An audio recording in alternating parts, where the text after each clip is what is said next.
बिहार विधानसभा चुनावों के परिणाम आ गए हैं। बिहार की जनता ने एक बार फिर एनडीए को बिहार में चुना है। कल यानी 10 नवंबर को बिहार विधानसभा चुनाव के परिणाम आए।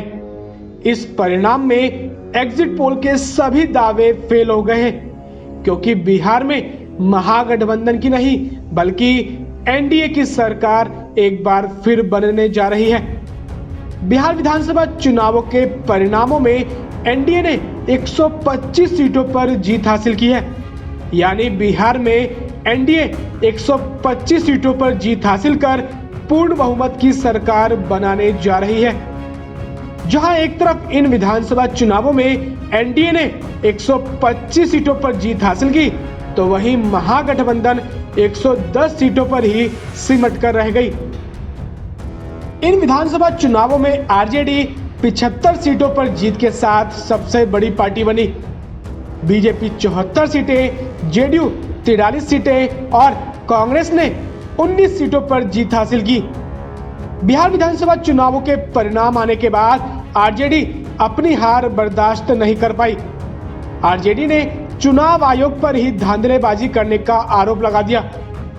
आरजेडी की तरफ से दावा किया गया है कि इन विधानसभा चुनावों में आरजेडी ने 119 सीटों पर जीत हासिल की है, लेकिन टीवी में केवल 109-110 सीटों पर जीत हासिल किया हुआ दिखाया गया है।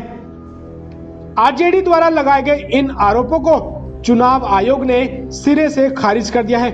चुनाव आयोग के महासचिव उमेश सिन्हा ने कहा है कि चुनाव आयोग ने कभी किसी के दबाव में काम नहीं किया। बिहार विधानसभा चुनाव के नतीजे समय पर घोषित करने के लिए सभी अधिकारी और मशीनरियों ने ईमानदारी से काम किया है। चुनाव आयोग पर लगाए गए सभी आरोप गलत हैं। हम आपको बता दें कि जब बिहार विधानसभा चुनाव के एग्जिट पोल आए थे, तब आरजेडी के नेता काफी खुश दिखाई दे रहे थे।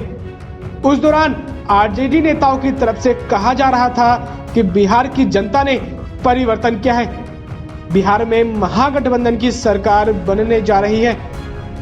लेकिन अब जब बिहार विधानसभा चुनाव के परिणाम आए हैं, तो वो परिणाम एग्जिट पोल और आरजेडी के परिणामों से अलग है।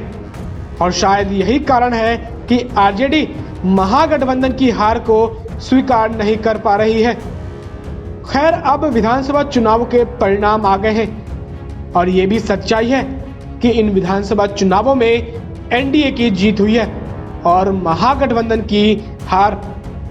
फिलहाल के लिए इतना ही। देश दुनिया की तमाम खबरों को जानने के लिए आप देखते रहिए लोक सत्य।